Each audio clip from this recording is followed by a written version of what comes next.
السلام علیکم ناظرین، جہانزیب عباسی ایک نئے یوٹیوب پروگرام کے ساتھ حاضر ہے۔ ناظرین، سپریم کورٹ آف پاکستان کے دو معزز سینئر جج صاحبان جسٹس قاضی فائز عیسیٰ اور جسٹس سردار طارق مسعود نے ایک اور خط لکھ دیا ہے،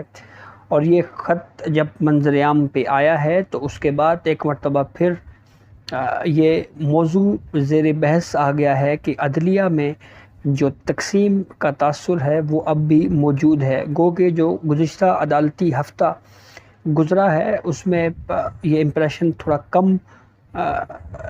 محسوس ہوا۔ اس کی وجہ یہ ہے کہ بینچ 1 میں justice Qazi Faez Isa, chief justice of Pakistan, justice Mansoor Ali Shah, تینوں اکٹھے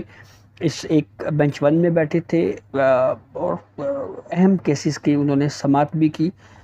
لیکن اب جب نئے عدالتی سال کی تقریب تھی اس میں چیف جسٹس آف پاکستان نے اپنا خطاب کیا، اور اس خطاب کا رد عمل کے طور کے اوپر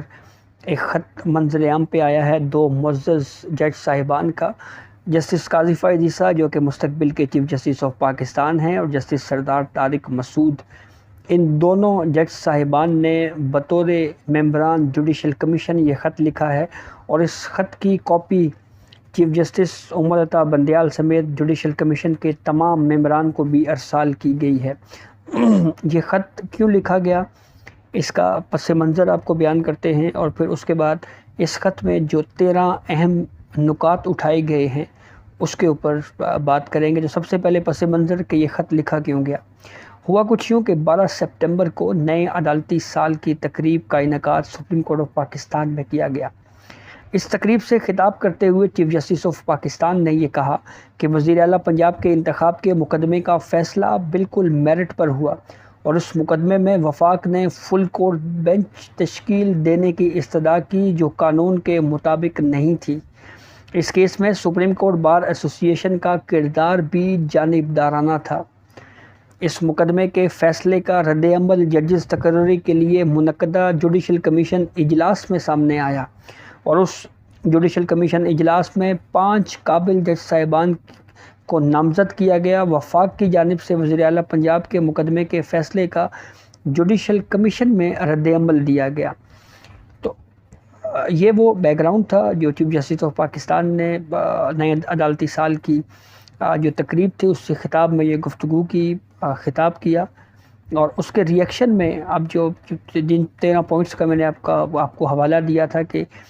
جو معزز جج صاحبان نے اس خط میں 13 اہم پوائنٹس اٹھائے ہیں اس کے اوپر بات کرتے ہیں۔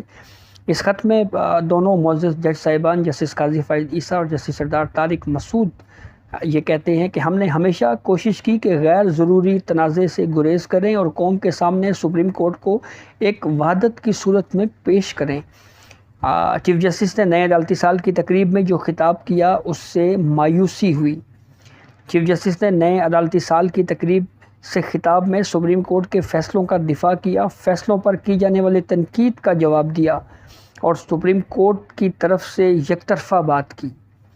یہ دونوں معزز جج صاحبان اپنے اس تحریری خط میں آگے مزید یہ کہتے ہیں کہ سپریم کورٹ تنہا چیف جسٹس آف پاکستان پر مشتمل نہیں ہے، بلکہ اس میں سپریم کورٹ کے تمام ججز شامل ہیں۔